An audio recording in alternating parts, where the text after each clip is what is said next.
ದರ್ಶನ್ಗೆ ನಾವೇನು ಮಾಡಿಲ್ಲ ಅನ್ನುವಂತಹ ಆರೋಪ ಸುಳ್ಳು. ದರ್ಶನ್ ಮತ್ತೆ ಗ್ಯಾಂಗ್ನಿಂದ ರೇಣುಕಾಸ್ವಾಮಿ ಕೊಲೆ ಪ್ರಕರಣ ವಿಚಾರವಾಗಿ ಆರೋಪಿಗಳಿಂದ ಕೋರ್ಟ್ಗೆ ಡಿಸ್ಚಾರ್ಜ್ ಅಪ್ಲಿಕೇಶನ್ ಸಲ್ಲಿಕೆ ಆಗಿರುವಂತದ್ದು. ಕೊಲೆ ಕೇಸಲ್ಲಿ ತಮ್ಮ ಯಾವುದೇ ಪಾತ್ರ ಇಲ್ಲ ಅಂತ ಹೇಳ್ಬಿಟ್ಟು ವಾದ ಮಾಡ್ತಾ ಇದ್ದಾರೆ. ಕಿಲ್ಲಿಂಗ್ ಸ್ಟಾರ್ ದರ್ಶನ್, ಪವಿತ್ರ ಸೇರಿ ಆರೋಪಿಗಳ ವಾದ ನಡೀತಾ ಇರುವಂತದ್ದು. ವಕೀಲರ ಮೂಲಕ ಟ್ರಯಲ್ ಕೋರ್ಟ್ಗೆ ಅರ್ಜಿ ಸಲ್ಲಿಕೆ ಮಾಡಲಾಗಿದೆ. ಇನ್ನು ಟ್ರಯಲ್ ಮುನ್ನ ಆರೋಪಿಗಳ ಪಾತ್ರ ಕೇಳಲಿದ್ದಾರೆ ಕೋರ್ಟ್. ಕೊಲೆ ಪ್ರಕರಣದಲ್ಲಿ ಯಾರ್ಯಾರ ಪಾತ್ರ ಇದೆ ಅನ್ನುವಂತಹ ಪ್ರಶ್ನೆ ಕೂಡ ಎದುರಾಗುತ್ತೆ. ಇನ್ನು ನಿಮ್ಮ ಮೇಲಿನ ಆರೋಪ ಒಪ್ಪಿಕೊಳ್ತೀರಾ, ಕೇಸ್ ನಡೆಸ್ತೀರಾ? ಕೊಲೆ ಆರೋಪಿಗಳಿಗೆ ಪ್ರಶ್ನೆ ಮಾಡಲಿದ್ದಾರೆ ನ್ಯಾಯಾಲಯ.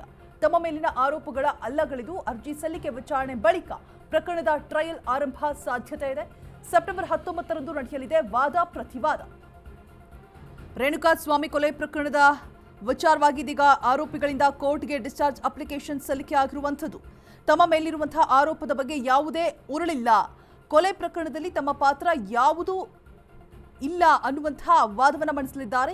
ವಕೀಲರ ಮೂಲಕ ಟ್ರಯಲ್ ಕೋರ್ಟ್ಗೆ ಅರ್ಜಿ ಸಲ್ಲಿಸಿದ್ದಾರೆ ಆರೋಪಿಗಳು. ಟ್ರಯಲ್ಗೂ ಮುನ್ನ ಆರೋಪಿಗಳ ಪಾತ್ರ ಏನು ಎಂಬುದರ ಬಗ್ಗೆ ಮಾಹಿತಿಯನ್ನ ಕೇಳಲಿದ್ದಾರೆ ಕೋರ್ಟ್. ನಂತರ ಪ್ರಕರಣ ಟ್ರಯಲ್ ಆರಂಭ ಮಾಡೋದಕ್ಕೆ ನಿಗದಿ ಮಾಡಲಿದೆ ಕೋರ್ಟ್. ಎಲ್ಲ ಆರೋಪಿಗಳನ್ನ ಕೋರ್ಟ್ಗೆ ಹಾಜರುಪಡಿಸಿ ನ್ಯಾಯಾಧೀಶರಿಂದ ಪ್ರಶ್ನೆ ಕೇಳುವಂತಹ ಸಾಧ್ಯತೆಗಳಿದೆ. ಇನ್ನು ನಿಮ್ಮ ಮೇಲಿರುವಂತಹ ಕೇಸ್ ಬಗ್ಗೆ ತಪ್ಪೊಪ್ಪಿಕೊಳ್ತೀರಾ ಅಥವಾ ಕೇಸ್ ನಡೆಸ್ತೀರಾ ಅಂತ ಪ್ರಶ್ನೆ ಮಾಡಲಿದ್ದೆ. ಅದಾದ ನಂತರ ಸೆಪ್ಟೆಂಬರ್ 19ರಂದು ವಾದ ಪ್ರತಿವಾದದ ದಿನ ಆರೋಪಿಗಳಿಗೆ ಪ್ರಶ್ನೆ ಮಾಡಲಿದೆ ಕೋರ್ಟ್ ಅನ್ನುವಂತಹ ಮಾಹಿತಿ ಸದ್ಯಕ್ಕೆ ಲಭ್ಯವಾಗ್ತಾ ಇರುವಂಥದ್ದು. ನಾವೇನೂ ಮಾಡಿಲ್ಲ, ಎಲ್ಲ ಆರೋಪಗಳು ಸುಳ್ಳು. ವಕೀಲರ ಮೂಲಕ ಟ್ರಯಲ್ ಕೋರ್ಟ್ಗೆ ಅರ್ಜಿ ಸಲ್ಲಿಕೆ ಆಗಿದೆ. ಟ್ರಯಲ್ ಮುನ್ನ ಆರೋಪಿಗಳ ಪಾತ್ರವನ್ನ ಕೇಳಿದೆ ಕೋರ್ಟ್.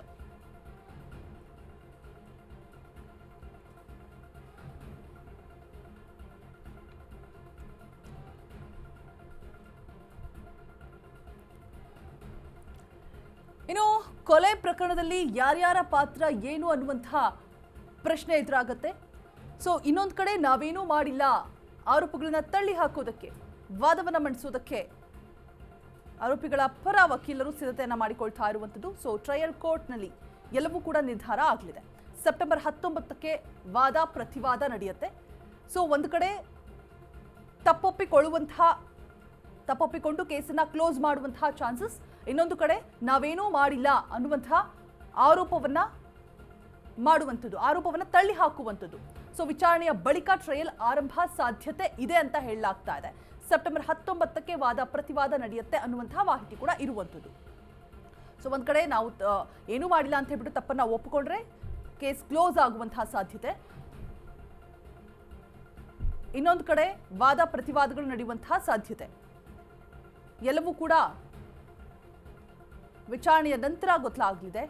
ಅದಾದ ನಂತರ ಟ್ರಯಲ್ ಬ್ಲಾಸ್ಟ್ ಕೂಡ ನಡೆಯುತ್ತೆ. ಕೊಲೆ ಕೇಸಲ್ಲಿ ತಮ್ಮ ಯಾವುದೇ ಪಾತ್ರ ಇಲ್ಲ ಅನ್ನುವಂತಹ ವಾದ. ಕಿಲ್ಲಿಂಗ್ ಸ್ಟಾರ್ ದರ್ಶನ್, ಪವಿತ್ರ ಸೇರಿ ಆರೋಪಿಗಳ ವಾದ ಮಂಡಿಸಲಿದ್ದಾರೆ ಅವರ ಪರ ವಕೀಲರು. ನಾವೇನು ಮಾಡಿಲ್ಲ, ಆರೋಪ ಸುಳ್ಳು ಅನ್ನುವಂಥದ್ದು.